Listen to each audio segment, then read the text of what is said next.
Moi, j'ai toujours cru dans le bon sens des Français parce que nous avons demandé beaucoup de sacrifices aux Français et je veux les remercier de les avoir faits parce que jusqu'ici, nous avons protégé nos seniors, que je suis triste de voir que nous devons envisager de vacciner des enfants parce que les adultes ne veulent pas prendre leurs responsabilités. La meilleure manière de lutter contre le Delta, la meilleure manière de lutter contre ce virus... Pourquoi vous ne rendez pas alors ce vaccin obligatoire ?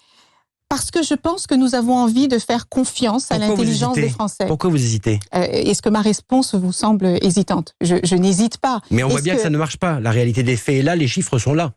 Eh bien, peut-être qu'à un moment donné, si définitivement les personnes refusent de se vacciner et qu'il s'agit de protéger la totalité de nos concitoyens dans notre pays, y compris les enfants, eh bien peut-être qu'il faudra envisager effectivement de le rendre obligatoire. Nous posons une ligne rouge. Cependant, le pass sanitaire ne pourra jamais concerner les activités de la vie quotidienne. En aucun cas, un pass sanitaire ne sera réclamé pour aller dans un commerce alimentaire ou dans un restaurant. Et je me permets d'insister sur ce point.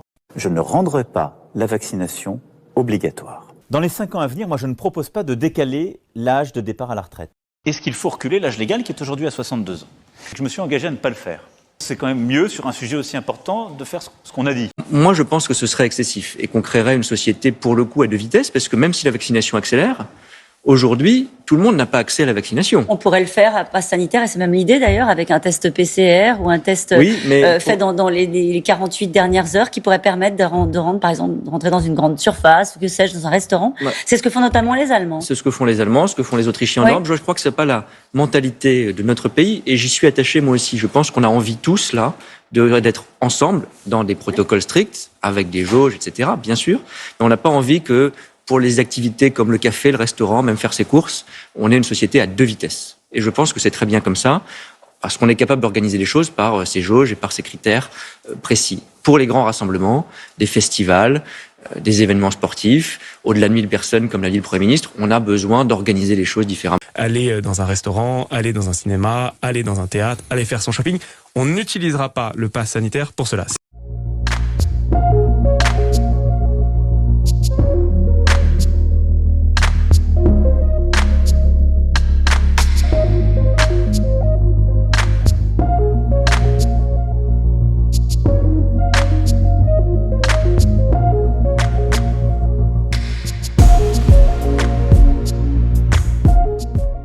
Le pass sanitaire s'appliquera dans les cafés, les restaurants, les centres commerciaux ainsi que dans les hôpitaux, les maisons de retraite, établissements médico-sociaux, mais aussi dans les avions, trains et cars pour les personnels soignants et non soignants, des hôpitaux, des cliniques, des maisons de retraite, des établissements pour personnes en situation de handicap. La vaccination sera rendue obligatoire sans attendre. En fonction de l'évolution de la situation, nous devrons sans doute nous poser la question de la vaccination obligatoire pour tous les Français. C'est pour cela aussi que nous devrons engager, dès que les conditions sanitaires seront réunies, la réforme des retraites. L'arme est connue, c'est la vaccination. On sait, c'est une nouvelle positive. Les vaccins protègent, en tout cas qu'ils protègent les formes graves de la maladie. Et c'est heureux que sans doute pour les plus vulnérables, qui ont été vaccinés les premiers, à la fois parce qu'ils sont vulnérables et parce que cette vaccination est intervenue de manière anticipée, il nous faudra une troisième dose parce que les défenses immunitaires s'affaiblissent. Des campagnes de vaccination spécifiques seront déployées dans les établissements scolaires dès la rentrée.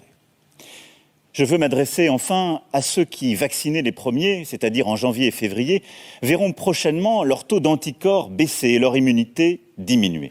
J'ai toujours tenu un langage de vérité.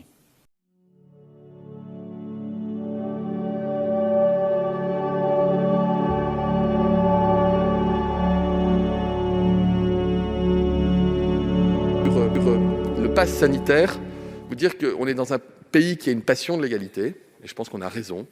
Et ma conviction personnelle en la matière, mais il faut qu'il y ait un débat, et ce débat il doit être démocratique, il doit traverser les chambres parlementaires, et c'est tout à fait normal, c'est que je considère que le jour où on pourra rouvrir des lieux pour le public, ils doivent être rouverts pour tous. Je ne considère pas à titre personnel qu'on puisse dire à un Français que s'il est vacciné, il peut aller manger au restaurant, que s'il n'est pas vacciné, il ne puisse pas y aller.